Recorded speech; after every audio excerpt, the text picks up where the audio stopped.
Tagad es attaisīšu telefonā šito te mūsu tēmu, kur tie jautājumi arī man ir attaisīta. Vispār. Man arī ir attaisīta viņa, jā.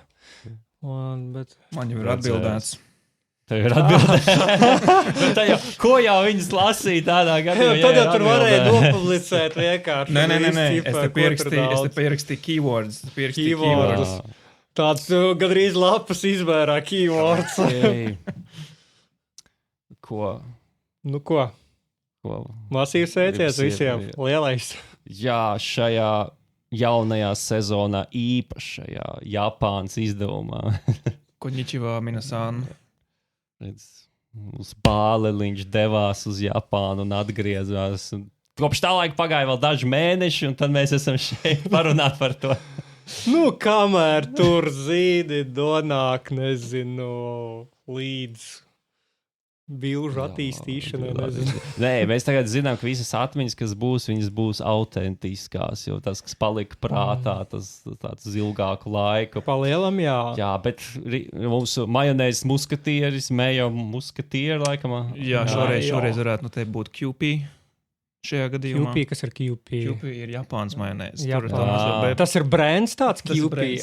QP. Tas ir to zīdaini? Jā. Ir redzēts. Es esmu viņu taustījis veiklā, viņam tā mazā pudelīte, kas viņa tāda rīktīgi mīksta, tāds burbulis tāds. QP muskatieris. Jā, būtībā viņi ir tikai labi, ja viņi lieto tādēm okunojaki vai takojaki tipām kūkām. Citā veidā īsti tas šeit mūsu Provances neviens nepārspēs. Ok, tas ir interesants. Interesanti statementi. Vai es nevaram prasīt, lai viņi mūs atbalsta? Nē, nu kāpēc? Zini, kā visu var sarunāt. Gan jau Rosols, vai viņš būtu labs ar Rosolu tā majonēzi? QP? Varētu būt. Nē, nu, ar ceptiem kartupeļiem viņš ir labs. Jā. Ko tu vispār visbiežāk patērē majonēzi? Man tā šķiet universitātes maltīti, ko es laikam ēdu visbiežāk, lai izdzīvotu prātam, vienmēr kaut ko, lai tiktu cauri dienām. Tas noteikti būtu rīsi ar tunci un ar lokiem. Un pa virs visam uzlākt majonēzi. Ideāli perfekti. Rīsi, tunces. Tunces ir buņģiņas tunces? Buņģiņas. Tā, pagaid. Kaut kā neizklausās pēc studenta. Jā, pārāk bagāti. Tā bija tieši universitātes maltīte. Bet arī jautājums, jau buņģiņās ir dažādi tunči, tas ir jau māres, tas labais. Nepārspīlēsim. Ir kaut kāds ritīgi lētais. Tunzivs. Es nezinu, tuncis un tunzivs viens tas pats, kad veikalā lāsu sastāv, tur rakstīts, ka tur ir kaut kāda svītrainā tunzivs. Man liekas, ir tie vairāk tie tunči veidi, ir kaut kāds tā super lētais ķipa, kurš, Rimi basic der. Rimi basic der, jā. Nē, ar majonēzi jau daudz labas lietas. Kā tu vispār kļuvi par majonēzes muskatieri? Ko tu aizstāvēji? Šito mēs apspriedām pirmajā reizē, kad mēs runājām. Atgādi trijos vārdos. Cilvēki, kas mums ir komūna. Mēs jau arī veci, neatceramies tik labi. Vispār arī tiesa, jā, es jau tādēļ cienījamies skatītāji. Tie, kur pievienojas tagad un mūsu lūr savos televīzijas vai datoru ekrānos, man priekšā ir diezgan daudz arī visādi pričendāļi nepieciešams, lai atcerētos visu, kam esmu gājis cauri Japānas piedzīvojumiem. Bet uz tā jautājumu, Dmitri, kā es kļuvu par to mūsu Niku majo muskatieri, bija laikam daļa manas mīlestības pret rīsu un tunsu majonēzi. Jā. Un muskatieris bija vienkārši, ka man patika tā anime Gintam. Man bija viens mīļākais tēls tieši Hijikata. Viņš nebija muskatieris, jā, viņš bija samurais tips. Bet saprotam, kas varētu būt alternatīvas rietumniskas versija. Un tad vienkārši tā, arī sanāca. Close enough. Jā, close enough. Kā tu vispār izdomāji uz Japānu? Pamodies no rīta, dzerot kafiju? Tu kafiju dzer? Es īstenībā esmu sācis beidzamos 3 gadus. Tā dzerot kafiju tāds iesipo, šodien gribas uz Japānu aizbraukt. Kā tev tas bija? Laika, manuprāt, mans tā pirmā gaita sākās jau pirms gadiem, pirms gadiem 9, es teikšu, jau tāda pirmā iedvesma. Jā, jau sen. Jā, tas bija ilgi iznēsāja plānu. Kad zāle bija zaļāka, debesis bija zilākas, vai ne? Siers garšoja citādāk. Nē, bet būtībā, kā man tas aizgāja universitātes laikā, arī man bija iespēja doties uz universitātes projektā. Mēs devāmies uz Taizemi uz mēnesi saistībā par projektu, ko mums vajadzēja veikt uz vienas tādas maziņas saliņas. Un būdams tur, man arī pirms tam draugi prasīja, to ir tā draugi, universitātes, vai es īstenībā gribēju ar viņiem aizdoties uz Japānu kopā ar viņiem. Es, diemžēl, teicu, ka es izvēlējos to, kad atpakaļ ceļa īsti vairs nav, un sapratu to, ka novēlēju viņiem to vislabāko, un teicu, ka noteikti, lai pasaka, kur viņi bija, ko viņi darīja, lai es nākotnē varētu kādreiz atgriezties viņu pēdās izsekot. Un jā, tad sekoja dublis numur 2, tas bija 2019. Gads jau, kad... tas jau pandēmijas. Jā. Delta laiki. Tas tieši bija arī. Kad es jau biju jau Jaunzēlandē, aizbraucis uz to saucamo darba vīzu, working holiday vīzu, vai ne? Un, protams, bija tā, ka tā bija mana pirmā vīza no 3 jau tagad, bet būdams jau tur, es sapratu, tas bija pirms Covid, pirms visas pandēmijas sākās. Neviens man nesagatavoja, protams. Ja? Es kā biju tā padomājis, pastrādāšu lauksaimniecībā un citās vietās un aizbraukšu pēc Jaunzēlandes uz Japānu. Biri bim bar bum, kas notika. Magic! Jā, pēkšņi. Es biju Jaunzēlandē, aizbraucu oktobrī. Tad, protams, viss tas jau taratēka sākās jau februārī, 20. gadu, kas tam līdzīgs. Un tad jau, protams, sapratu to, ka Japānas sapnis īsapņots. Būtībā tad sapratu, ka es fokusēšos uz šodienu, un Jaunzēlandē tad ir paliku, un tad, protams, līdz pašam galam, un es sapratu to, ka, uz Japānu man nesanāks. Un tad nāca 3. dublis, un kā parasti latviešu teiciens ir 3 lietas, labas lietas, vai ne?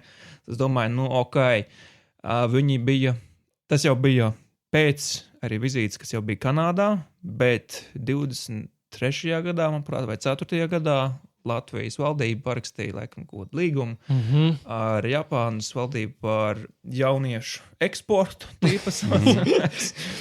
Kāpēc viņi pie mums kaķmētnes neeksportē? Kaķmētnes nav. Kaķkafē ir. Bet viņi parakstīja to, ka ir mūsu atvērts working holiday, kas, manuprāt, ir tikai viņiem ar 10 valstīm Japānai. Ar Lietuvu bija pirmā jau pirms vairākiem gadiem. Igaunija man kad vēl nav. Bet, man jāsaka, vācieši tiem gan ir parakstīts ar visām valstīm pasaulē, ar tādām vīzām, to uz Latviņameriku, doties Āfriku un tam līdzīgi. Bet, viņi bija parakstījuši to agreementu, un es izlasīju to, ka tie noteikumi primāri ir līdz 30 gadiem iekļaujot. Un man jau bija 28, un es sapratu, laiks iet un tikšķu uz beigām, man jau jāsāk tā kā reāli tad funkcionēt un domāt. Tad to gadu, attiecīgi, kā tu teici, varbūt ne kafija, varbūt, es nezinu, varbūt sēdu rīsu satons tajā momentā, bet, man bija tā, ka es izdomāju, jāsakrāja nauda, tagad vienkārši jānoliek zeķē, kā parasti sāk, un tiešām zeķē, fiziski zeķē. Es tev neuzticos, ka tu uzliek bankas kontā, jo bieži vienreiz tā kā, varētu nopirkt vēl kaut kādas, piemēram, labi lietas, vai tāds, piemēram, kilogramu miniatūrām. Un es sapratu to, ka tad sākam darīt tā, tad palēnām sāk kārtot ar visu nepieciešamo priekš vīzas, kas bija diezgan ātri nokārtot, bet viņiem bija tie kritēriji, ka tev vajadzēja būt noteikti summai uz konta. Tas ir, kāda summa ir jābūt obligāti? Man bija kaut kā, tas minimums ir 2700. Tas ir tā kā tās idejas, ka vajag uz mēnesi gadījumā, kas tev būtībā, jā, lai tev būtu pirmais mēnesis, lai tu varētu izdzīvot, un drošības gadījumā arī, piemēram, nav naudas lasīties atpakaļ mājās. Un tad viņiem obligāti vēl bija, ka tev vajadz uzrakstīt motivācijas vēstuli, kā darbam sagatavoties. Un tev vajadzēja sarakstīt to gada plānu. Es nezināju, cik ilgi tur būšu. Pagad, tu devies tā kā darba, caur to tā kā darba vīzi. Darba atpūtas. Working holiday, jā. Tev dod nepilnu slodzi, viņi nedod pilnas slodzes tiesības, tev kaut kāda puslodzi vai pat pišku mazāk bija īstenībā tām darba atpūtas vīzām. Tur ir tā, kad noteiktā darba ar noteikti darbu, to, kā viņi sauc, kompāniju, devēji, tu varēji strādāt, man tās liekas, ka man kaut kāds 3 mēnešus maksimums. Un tas bija tas ierobežojums, kas varbūt, kāpēc daudz negribēja ņemt, bet daudz negrib ņemt citās valstīs, jo 3 mēneši vienā kompānijā, protams, īsti neko nav. Tev kā jaunam darbiniekam 3 mēneši paiet jau mācoties tikai visu. Tas tādiem kaut kādiem mazajiem fiksiem darbiem. Jā, fermas, lauksaimniecība. Jā, tur pirmā nedēļā un aiziet. Ja tu 3 mēnešus mācīsies uz lauku kartupeļus vākt, tad nevienam nebūs vajadzīgs. Jā, bet tevi tieši piesaistīja tomēr tas gads uz 3 mēnešiem, tev negribējās braukt. Es īstenībā biju sapratu to, ka es jau vecāks, jau kļūstu, jau tāds, teiksim, es jau sapratu to, ka tas deksme un tas kaislība pret varbūt ceļošanu joprojām vēl ir, bet es sapratu, kaut kas dažreiz trūkst, tur reizēm. Un tad sapratu vienkārši to, ka, man jāuzraksta motivācija vai reāli ceļa plāns uz gadu jāsaraksta. Labi, paldies Dievam, mums ir ChatGPT, viņš mums ir idejas iedod. Tas raksties tāds, hey, ChatGPT. Give me the plan for 1 year. For a year, yes. Bet ne, es vienkārši ņēmu viņu kā tādu skeletu, un pēc tam jau, beigās jau var attīstīt ar savām idejām, kas man tur bija. Cik garam tam plānam vai kodolīgam vai detalizētam viņam ir jābūt? Tā, protams, nevajag tev aprakstīt, ko darīs pie katras miekočanas kaut kāds varbūt, jā, bet pietiek ar to, ka varbūt tu pasaki noteikti tās pilsētās, kur tu būsi un ko tu precīzi gribi fokusēties. Es uzrakstīju tajā papīrā, piemēram, kad es gribu būt tajā pilsētā saistībā, kad es gribētu labprāt, ja man ir iespēja, apciemot kaut kādu tējas fermu. Es skatījos, ar ko katrs reģions ir populārs, es skatījos tie workaway, es skatījos tos woofing tipu saites, kas ir tieši fermām saistīts, un bija vēl kaut kāds work kaut kāds X vai kaut kas tam līdzīgs. Tur bija, viņš arī būtībā ir līdzīgs kā workawayam, un tu vari atlasīt cilvēkus, kas kā piedāvā kaut kādas tādas maziņas, kā iepriekš minēja, tādas haltūriņas savu veidu, jā. Vai vienkārši cilvēki, kuri iedod tev gultu un iedod varbūt kādu instant ramen, un tagad var padzīvot. Vismaz kilograms pāris var nomest un iepazīt ar vietējos. Jā, jo tā ilgs termiņš tāds paraugs. Cik kopumā ilgi tev aizņēma tā sagatavošanās, lai līdz terminālim aiziet, iedot biļetīti ar uztraukumu rokās? Tu jau tur baigi pēdējā brīdī, tu jau kamēr vēl nav... Kamēr tu neizgāji ārpus tāda vecuma grupas. Jā, man bija tā, ka es biļetes nopirku pagājušā gada maijā, un es lidoju no oktobra beigās. Principā 3 mēneši tā iepriekš. Jā, būtībā bija arī. Tas bija vēl 4. kritērijs, tas, ka tev vajadzēja būt biļetē uz rokas, kad tu ej to vīzu dabūt. Jūs zini, tas reizes, un tā naudas summa, kāpēc viņi prasa? Nebija tas, es vienkārši dažus skatījos, un tur tas nosacījums, ka tu pat vari bez biļetes pieteikties, bet tā summa, ko tev vajadzēs pierādīt, vienkārši lielāka naudas. Tā ir, tieši īsmā tie 2700 tie ir iekļauti tev, kad... Ar biļeti, jā. Jo man tev jau būtu abas biļetes, un viņas pierādīja, tad tev vajadzētu mazāku summu par tiem 2700. Nē? Tas viņiem... Es neatceros, kur valsts, bet kaut kur redzēju to, ka viņi bija teikuši, ka tev ir tāda summa, teiksim, tur kaut kāds 1200, tev ir biļetes. Ja biļešu nauda, tev kaut kas virs 3000. Bet tev atpakaļ biļeti neprasīja, kā jābūt. Tev galvenais... Vienkārši ilgs termiņš, laikam jau loģiski, ka tā varbūt vēl nevar mazums, kā zinu, viņi tādi... Pēc gada, lai ir biļetīte, jau atpakaļ. Tur plājumi tā īsti nebija, bet, protams, es iesaku no sirds, tā kā, ja, piemēram, brauc šitādu vīzu, protams, neskatīties to minimumu 2700, lai būtu, tur noteikti sakrāt iespējas vairāk. Jā. Bet Japāņa jau nemaz nav tik dārga. Nē, pašlaik nav. Kad jēna ir kritusies, pašlaik nav. Ir kritusies. Tas ir, ka mēs runājam cienītie skatītāji, tagad ir kas pa datumu 2016. jūnijas kaut kāds gads. Jā, es biju tieši no pagājušā gada oktobra līdz janvārim. Tagad viņi vēl aktuāli ir, bet tur cenas arī ceļās lēnām, bet pats saldākais brīdis, man liekas, bija tieši pēc pandēmijas, tas bija vislielākais kritums, un cenas vēl pašā Japānā nebija adaptējušās, jo kā es saprotu, tagad lēnām jēna tā kā varbūt atkopjas, plus arī inflācija notiek, viņi paceļ cenas. Kaut kas tur bija... Tas uzkoda, kā tā, jā, tā kukurūzas nūjiņa, kaut kāda leģendārā pacēla. Viņi maksāja, cik tur to vienu vai cik to jēns. Ne, 100 vai kaut ko tādu, ir maz. Nē, vienu jēnu tev nekas nemaksās. Es nezinu. Tur viņiem ir tās... Nosacītais mūsu 1 eiro viņa maksā, un tagad viņi viņiem ir tas ražotājs, kurš burtiski ražo vienu garu kukurūzas nūjiņu celofāna iepakojumā. Un kopš kaut kāda 47. kur 50. gadiem sākuma. Kaut kas riktīgi senu, viņi nav cēluši cenu, respektīvi viņi ir laika gaita auguši uz to, ka viņus vairāk pērk. Viņi izplatās vairāk. Tagad ir cenas pacēlušās, un viņi tur visi masveidā. Visi tā kā uzņēmuma, tie menedžeri, nezinu, augstā līga, tur visi atvainojas, tur piedodiet atvainoja, ka mēs esam tur pievīluši, mums tā varianti, mēs Japāņiem varbūt paliek sālītāka dzīve, bet mums cilvēkiem, kuriem ir eiro, ir baigi labi.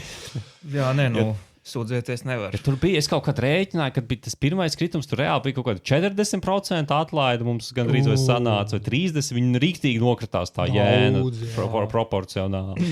Man pārlidojums notika? Ar vienu reisu vai ar 10 reisiem? Nē, Rek, jau tas sāksimies speciāli es atvainojos cienījumi skatītāji, kāds minēja vācām cilvēkam, atmiņa nav vairs tik laba, jā. Man vajadzēja lidot jau caur Frankfurtu, caur Vāciju momentā. Un es centos tā, lai man būtu es vienmēr tagad cenšos, kad īpaši ir tie garie pārlidojumi, lai man būtu viena lidost pa vidam, kuras esmu apmēram kaut kāds 10 stundas. Jā. Bet tas ir ne tādēļ, kad es sēdēšu vai gulēšu kaut kur uz zemes, pasargi Dievs, mana mugura vairs nav tik, vismaz nav tik traki. Bet es vienmēr paņemu, vai ir, zinīt, tie kaut kādi loungi, kur 3 stundas kaut vai vienkārši kaut vai, un samaksā kaut kāds dažreiz, 30-20 eiro, jā. Bet tu arī vari, man liekas, arī iziet tur no tās lidostas, vai ne? Jā, Eiropas Savienībā jau, jā. Jo es esmu skatījies, ka, piemēram, caur Luksemburgu arī notiek šie pārlidojumi, ka tur arī, piemēram, ir gandrīz vai vesela diennakti starpā, un palielam tu vari, aiziet kaut kādu hotelīti noīrēt, tur paslaigāt pa pilsētiņu. Tas vislabākais, tīpaši tā, tos tieši skatījos, kad, Frankfurtē, tur viņiem bija, tur viņiem te lidostā bija tās saucamās kapsulas, tās sākuši kļūt populāras. Un viņas nebija arī, tā teiksim, pavisam neiztecināja asini pavisam, jā, tā cenas ziņā. Jā. Viņa bija tāda vēl tīri normāli, kaut vai uz 5 stundām pagūt, tas jau ir diezgan daudz jau, jā. Bet īpaši es lidmašīnā nevaru vispār aizmigt. Vispār nevar. Man parasti ir tā, ka es esmu sastādījis sarakstu un savā lidojumā nāku no Frankfurtas, es tad lidoju uz Bankoku. Uz tā aizemi jau, un tajā lidojumā es jau nostājos kaut kāds 4 filmas, man protams, tam līdzīgs. Ir iemesls mazajā seriāli savus noskatīties, kuras vai filmas, kas nav Gredzena pavēlnieka Extended Edition. Jā, viņš jau tur iet, man liekas, cik tur 12 stundas gadījumā. Katra filma virs 3 stundām jau izaugus. Es saku, un mēs vēl neņemam vērā Hobbitu, vēl Hobbitu var piemēst te galīgi. Es noskatījos pirmo reizi to kāpus filmas. Es nebiju redzējis viņas iepriekš. Es jāsaka, es nemžēl neesmu fans. Vai tu skaties jauno kāpu vai veco? Jauno kāpu. Varbūt esi vecās kāpas fans. Viņi ir krietni savādāk. Vai principā lidojot uz Japānu? Ja tu esi labi, tu esi aizmē bijis, man liekas, tu arī Ķīnā bija, ne? Jā, sen. Vai tu lidot tā kā uz Japānu, tev bija varbūt kaut kāds tāds, gan jau varbūt plus mīnus tas pats, kas tur, tā aizem tur Ķīna, vai tev bija tāds vispār pilnīgi kaut kas cits. Ka tu, teiksim, tu sagaida tā, jā, ka tu saproti no vienas puses, kas tevi sagaida varbūt. Vai tur bija, zinām, romantizēšana pa Japānu arī. Romantika, zinām, jau, protams, jau bija, uzaugot jau arī, teiksim, bērnu dienās, kad skatījos dokumentālas filmas par visiem šoguniem, visiem samurajiem, visiem tiem vecajiem. Es vecās Japāņu melnbaltas filmas neesmu skatījies vēl, jā. Bet viņiem tā bāz, kā amerikāņiem westerns saucās spageti tipu filmas. Ir, jā. Amerikāņi viņus arī sauc tipu, laikam, kaut kas tam līdzīgs. Spageti western, tie ir tie western, kas Itālijā ķipa filmē, tie bijuši, Japāņiem viņiem tur arī, labi, tur tas, kā viņu tas Akira Kurosawa, laikam, tās tur viņam leģendāri filmas, tur, ka viņš, tur ļoti daudz tos celmlaužus taisīja. Tad jau vispār tu vairāk no tāda klasiskāka skata punkta iegāja tajā, nevis, ka tu saskaties labi daudz anime, un tad tāds, tas, ko es domāju par Japānu. Es braucu pakaļ savam kaķmeitenēm. Es gribu Istabenēm, jā. Nē, protams, zinu to, ko tu esi redzējis arī, arī visās popkultūras, visās, vai tas būtu mēdījos, vai kaut kādas grāmatās, filmās, komiksos, tad vairs anime, tu saproti to, viņiem tas ir uz ielas, tu pēkšņi ejais stūri, viņiem ir tie love hotels pēkšņi, tu redzi, kāds dizains ir un cik uz stundām var paņemt to. Bet esmu dzirdējis, ka tie love hoteļi ir gan pat lēti, ir izdevīgi viņus pat ņemt uz nakšņošanu tīri. Saržģīt tā nav, bet zinu noteikti, ja tu iziet cauri ar kaut kādu UV gaismu. Vai tu gribi iet ar to UV gaismu? Un tīpaši vēl tajos, kur viņiem ir šitie džakuzī. Tā kā Ansviņdzienēs tur negribētu sēsties. Kaut kas uzspēlda augšā tāds. Trubus nav tīrīts ilgi. Okay. Bet tad tu vēl no Taizemes atlidoji. Cik tev vispār cik tu ilgi lidojas tās līdz Japānai no Taizemes? Tur bija kaut kāds 3 stundas. Okay, tāds normāls lidojums. Tad kopumā cik tev sanāca kaut kādas stundas, 15, 18 tas lidojums? Plus-mínus. Bija mazāk. Tas vēl bez tām pārsēšanām papildus, kas ir... Plus-mínus. Okay. Sakot, runāt, tev diennakti prasa, lai faktiski no Latvijas līdz Japānai tiktu tā, jā? Plus-mínus. Jā, ir, protams, tā, jā. Man, piemēram, kad lidoju atpakaļ, es atceros to, kad es lidoju no Tokio uz Stambulai. Tur gan bija 13 stundas. Un tur jāsaka, tas nav vienmēr jau patīk, man, piemēram, es neesmu baigais turbulences fans.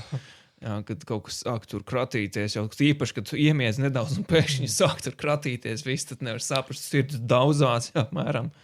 Tad tur atnākš tās stjuards piedāvā šņabi, negribat. Viņas zina, kā nomierināt savus pasažierus. Tas bija tā kā apmaksātais, tu lidoji tādu aviokompāniju, vai tev piedāvā pirkt?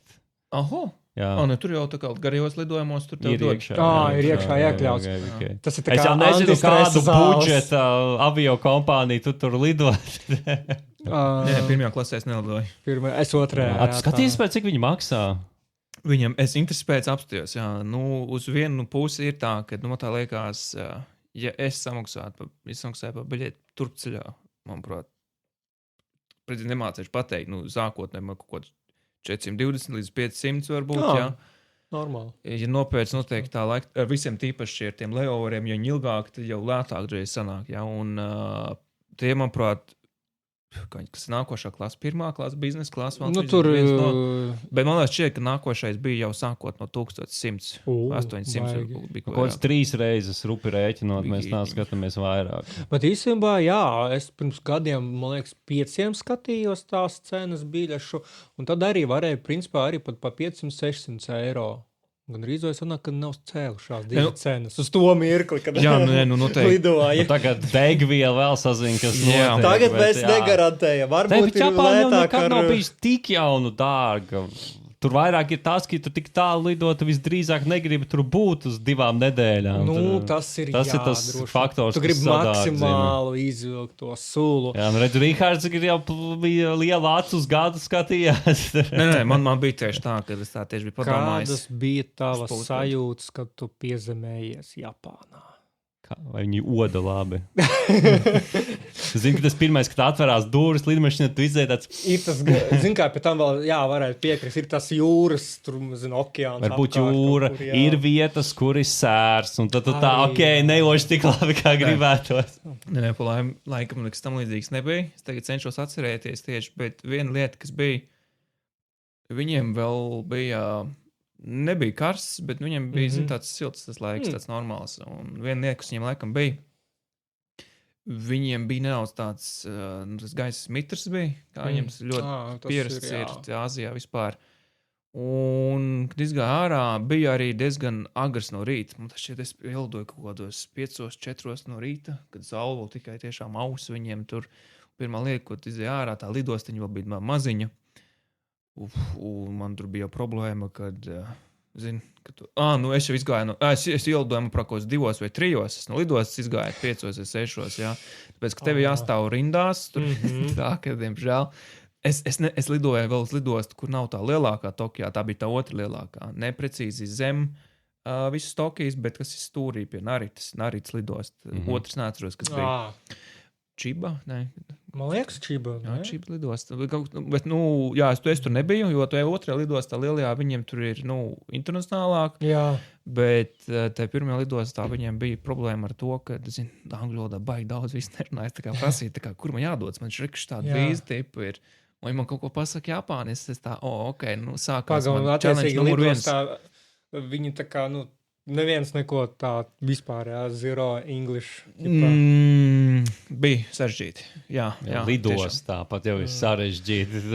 Nē, tāpēc tas tā, foreshadowing. Es zinu, kā lidos, tīpaši kaut kāds starptautiski, tur lielāk. Ja tu dodies kā turists, visi fine, bet vienkārši man bija tieši tā working holiday tipa vīza, man vajadzēja dabūt kartiņu, kura ir līdzīga kā green cards no sevis. Savu uzturēšanās atļauju. Jā.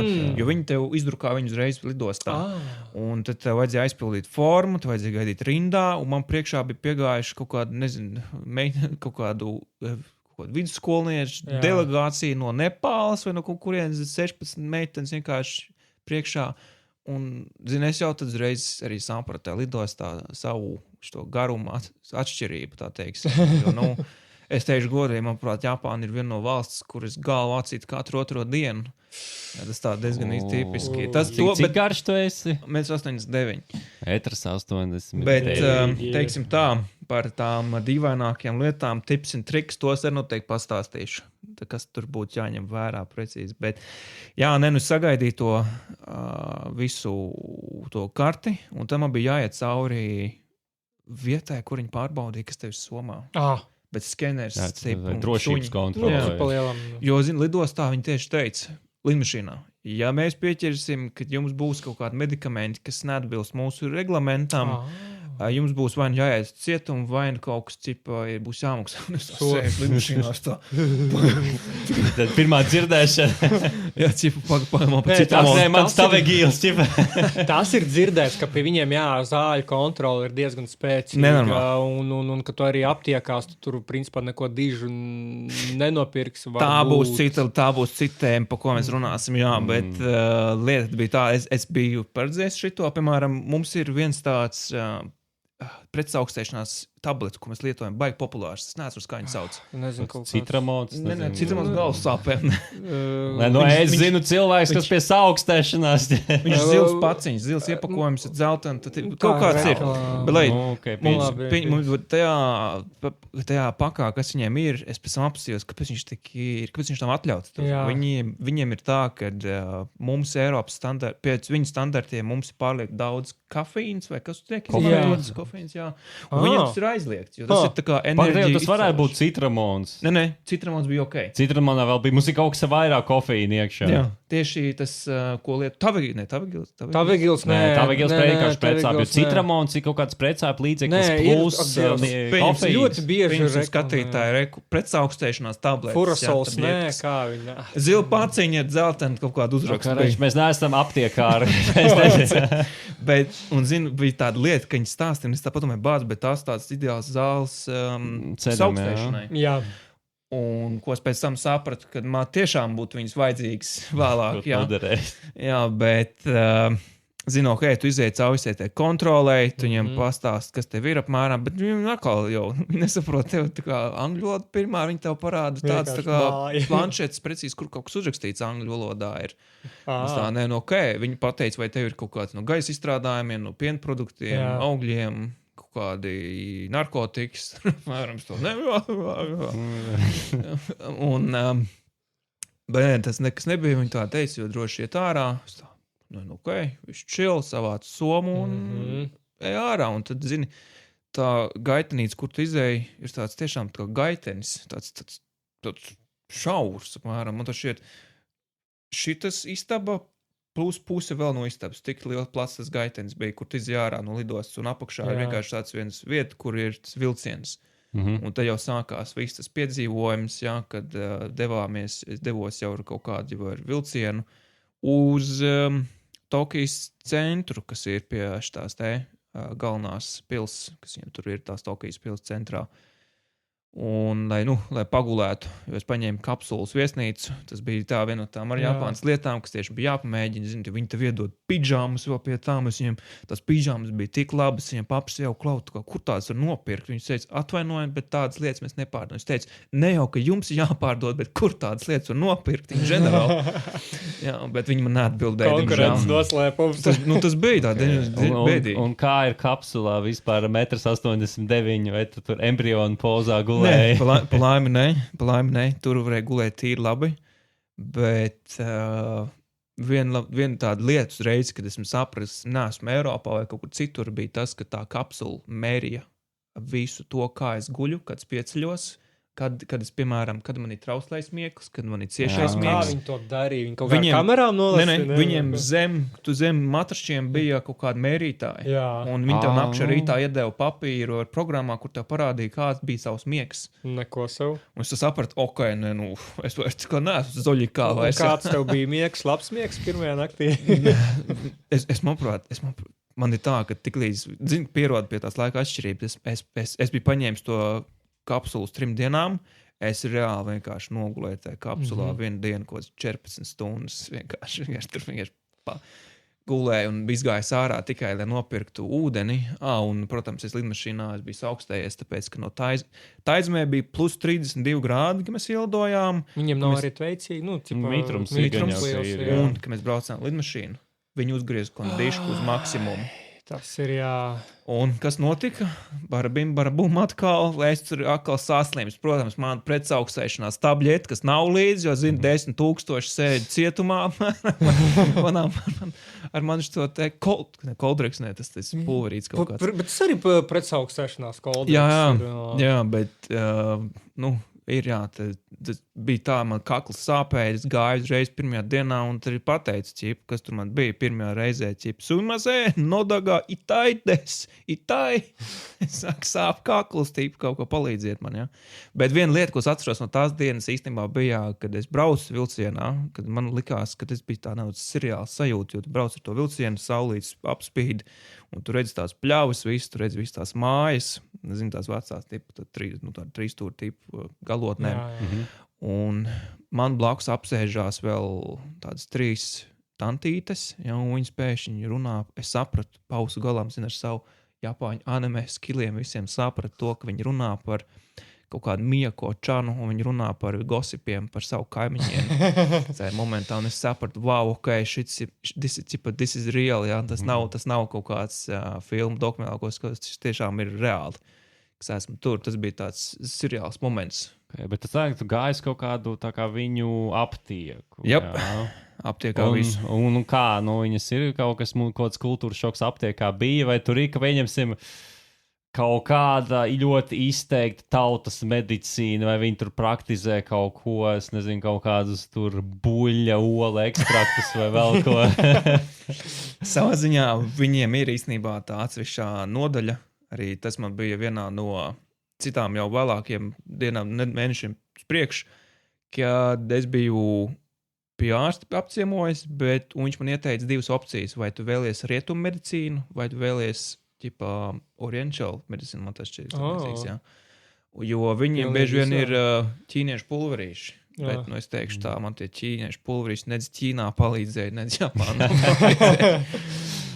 Tu pietiekami neticēji ar savu rietumniecisko skepsi. Jā, kā jau parasti saka, ja vajag būt kā pozitīvam, tad varbūt tad darbosies. Man nebija tas placebo efekts, varbūt preci, ko viņi tā kā gribēja, bet viņiem ir tā, ka, kā man stāstīja, ir pat vietējais viens, ka, mums Eiropā, cik saka, ka mums jāizdara 2 litru ūdens vismaz dienā cilvēku tīmā.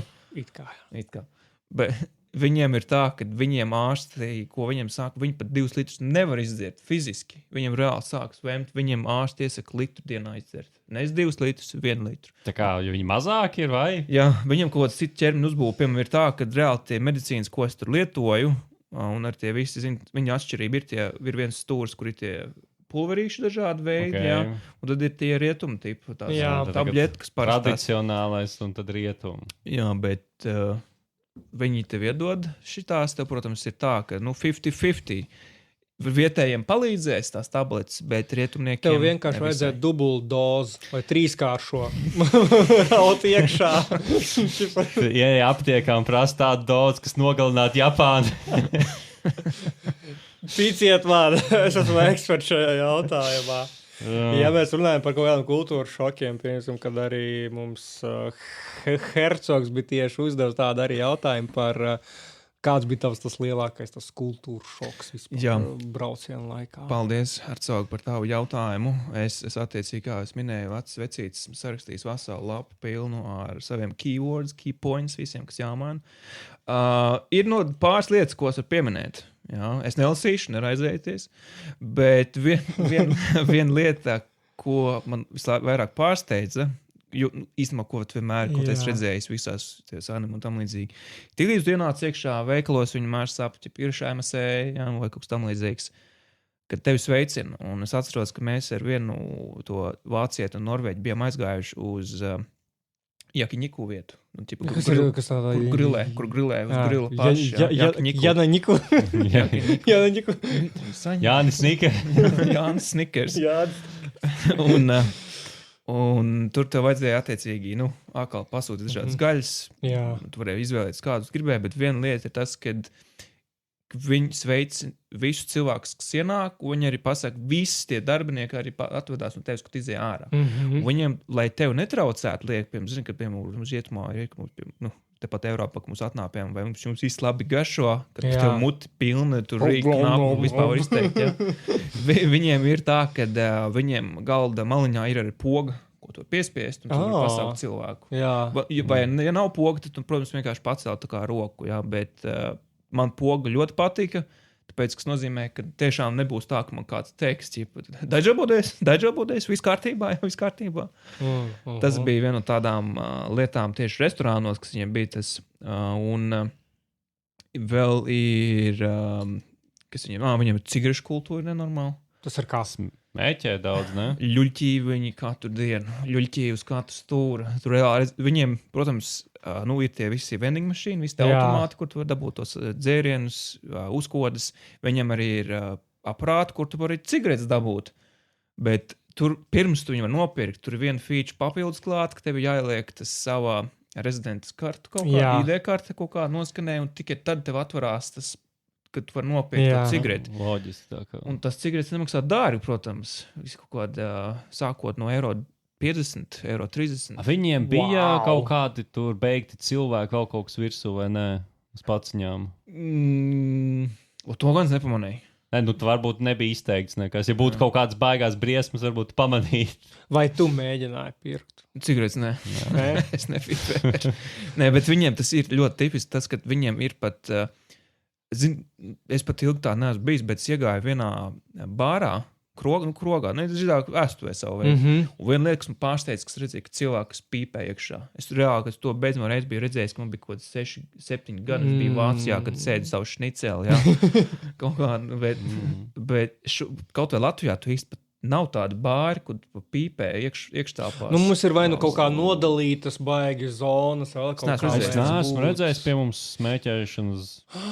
Ir kaut kur ik pa laikam. Kaut kur var būt. Man liekas, vasaras periodā. Tagad tas ir ārā, ne jau iekštāpās. Es vienreiz biju Igaunijā viesnīcā, kur bija tāda stikla kāsta ar krēsliņiem, kur tur varēja kaut tagad cigāru telpu kaut kas uz to pusi. Bet pie mums es tiešām neesmu redzējis. Vai tie ir kaut kādi, nezinu, tiešām kaut kādi klubi, kur... Kaut kur ir gan jau. Nē, vienīgais izņēmums ir šitie ūdens pīpes bāri. Tas ir, tehniski smēķēšana, bet to neviens tā kā tik nopietni neuztver. Bet tas ir ūdens pīpes, tu jau saproti, ka tur tad ok, visi ļuķīs. Bet nē, tur bija viens izņēmums, tas, kad Japānā viņiem vilcienu stacijās bija šitie stikla kabūži, ja tu gribēji pīpēt stacijās, kad tev tomēr bija jāietēs stikla kabūžos. Nebija tā perona, ka tur visi... Varbūt, teiksim tā, protams, tā stacija bija kaut kur ārpus pilsētas, mazāk lauku pilsētiņu, tad, protams, tu varēji pīpēt ārpusē, bet ja tas ir kaut kāda, nezinu, Kyoto, Osaka, Tokio, tad tur bieži vien bija tādi atdalījumi, ka tu varēji kaut kur pīpēt atsevišķi, bet viņiem pīpēt, patīk, tāpēc, ka, tur viss ir lēti, tur ķipu, un to tabaku izstrādājumus var atrast. Nav nekādas problēmas. Un pat viņi statistiski skaidās, ka ilgi dzīvo. Savukārt, jā. Varbūt viņiem ir veselīgākas cigaretes, zaļākas. Vai arī viņi ir tik daudz, ka pat tie smēķētāji tagad izmirst, tad tāpat paliek. Statistika nebojā briesmīgi. Nezini. Tur jau ir tas, ka tas cilvēku daudzums tur ir tik ļoti lielāks nekā šeit. Pat ja tu redzi visur kaudze cilvēkiem, kas smēķē proporcionāli, varbūt tas galīgi nav nemaz tik daudz. Vai tieši smēķē vairāk, tā kā visi var kaut kā, nezinu, tur vecāka gada gājuma izteiktāk, vai tur... Manuprāt, tādā es teiktu, laikam, vizuālā, jā. Es tā nepamanīju konkrētu grupu, bet viena lieta, kas varbūt tieši viņiem ir ar to pīpēšanu, kas saistās, viņiem ir tā ērtība. Kad, būtībā, ja tu pīpē, mēs tev pilnībā neizolēsim, droši ej kaut kādu stūrī un uzpīpē, ja tu gribi to dūmu, ka viņiem ir vienmēr reāli, kur tu staigās, viņiem būs vienmēr tie vending mašīnas, tās mašīnas, kur tu dzērienu nopirkt, izslāps nekad nebūs, vai ne? Un katrā vending mašīnā tev būs tāda gača tipa mašīna, kāda tagad būs, kas tur būs tagad salikts ir, Jo mums bija viens tāds gadījums, ka tas Norvēģis, ko es iepriekš minēju, ka mēs gājām uz to barbecue, viņš gribēja atrast melonu krīmu sodā, melonu krīmu soda, un mēs staigājām apkārt pa visiem aparātiem, Tokio dažādas reālās meklējām, nevar atrast. Un, protams, zini, parasti ir tā, ka tu kaut ko meklē, tu nekad neatradīsi. Bet tad, kad tu mazāk gaidi, tā lieta ir uzradīsies. Tas ir tev galīgi vairs nevajag. Tieši tā, un tā soda parādījās tieši tad, kad mēs jau vispār neko nedomājam. Un tad, kad es sāku staigāt jau no Tokijas uz Osaku, viņa man bija katrā trešajā aparātā pēkšņi lauku pilsētās. Visu var saprast, pīpē un dzer melonu krīmu soda tikai. Bet viņi ir diezgan salda pats par sevi. Es viņu iedzēru, man kaut kā visai viņa garšoja, bet viņi populāri ir.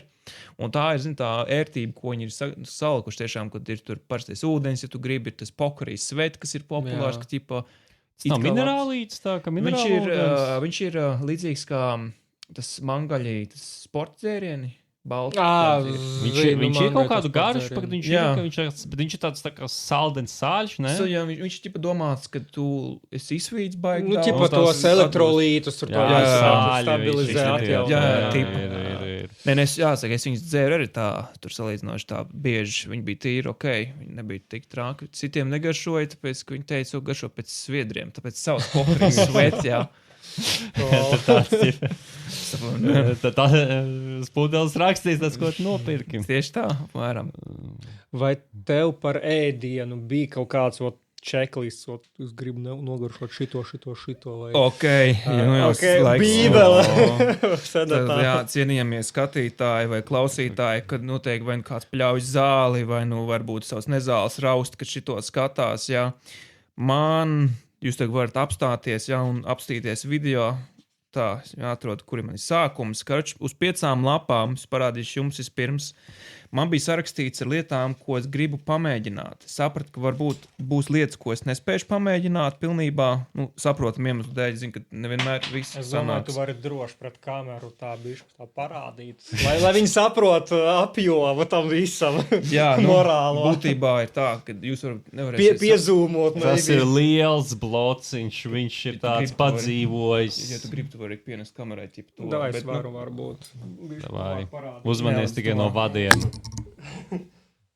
Tev ir atslēga vēl? Jā, viņi nekādu funkciju nepilda.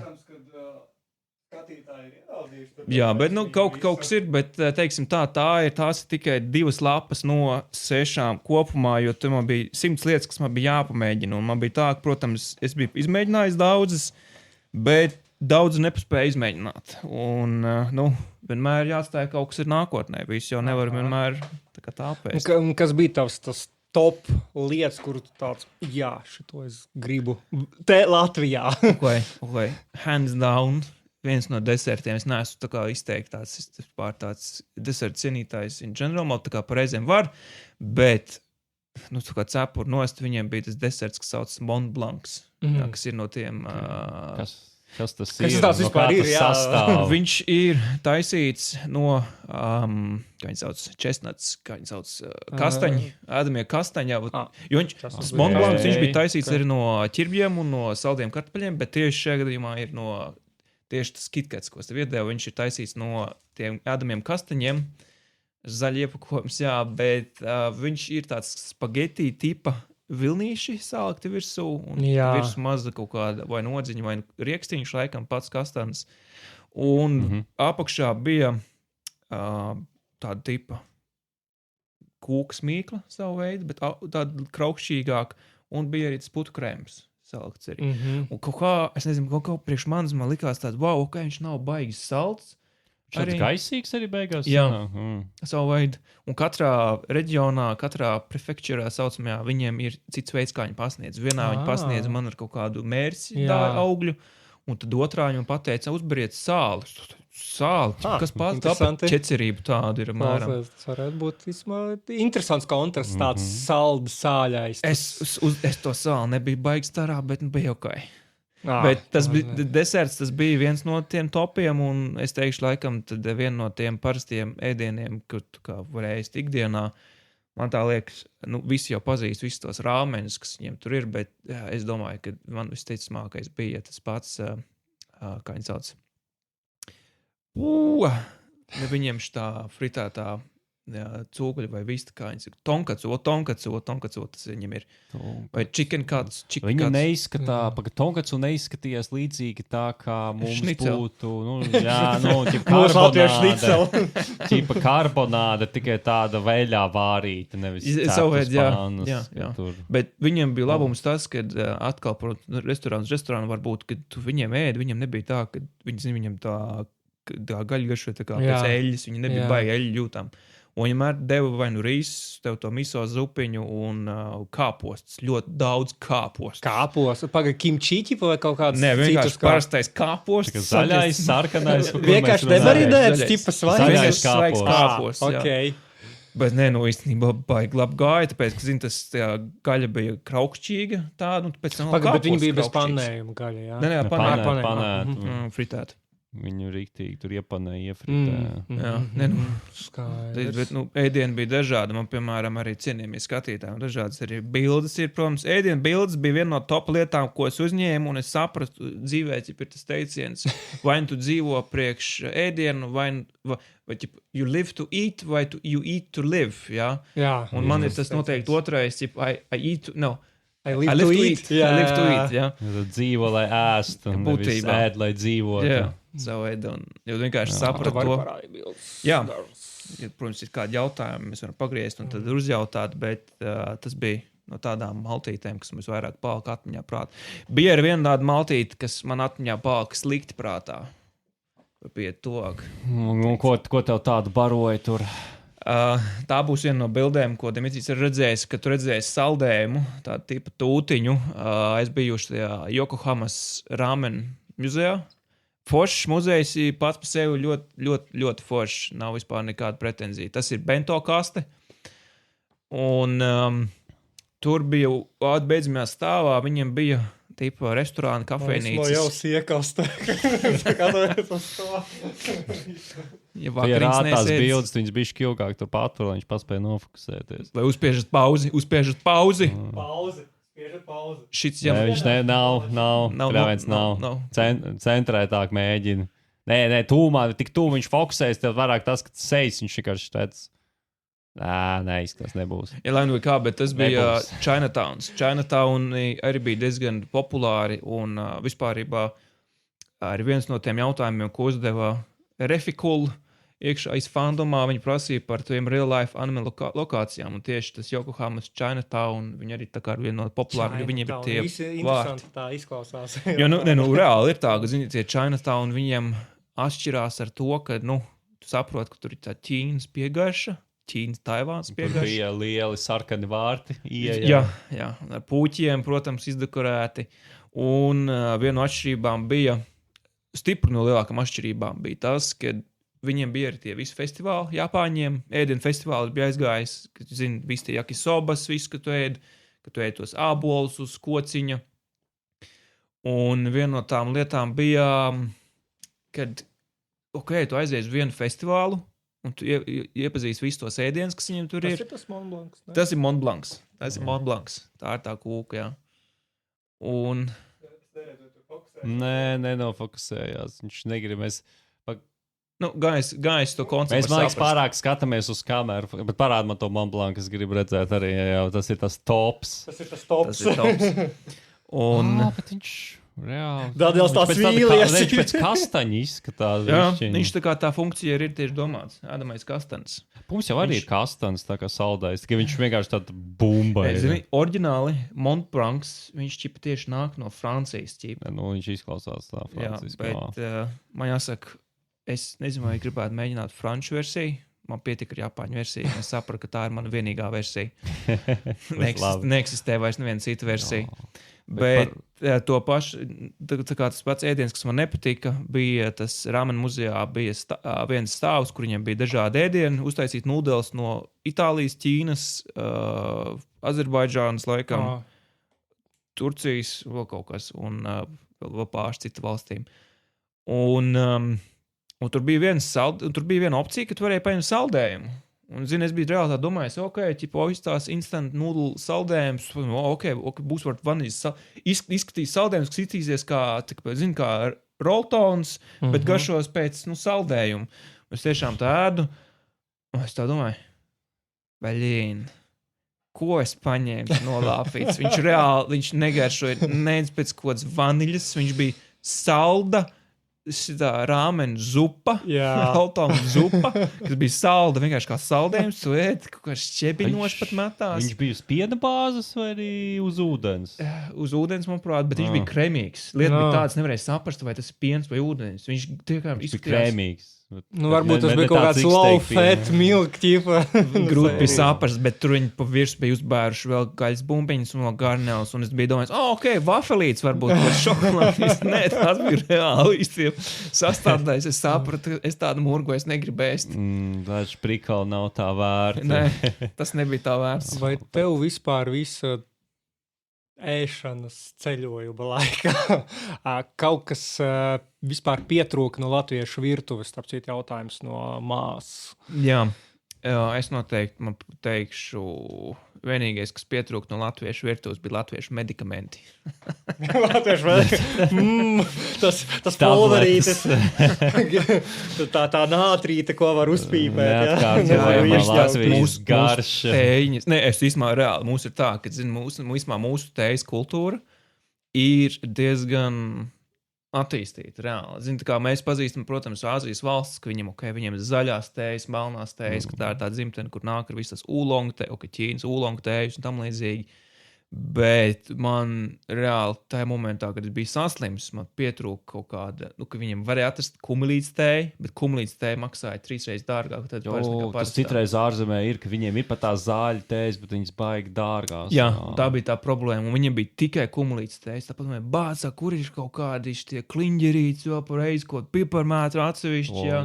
Ārzemēs reāli brīžiem baigi grūti paliek ar tādām zāļu, kas mums skatās baigi klasiskās lētās, un tur vispār viņi nav, piemēram. Nebija.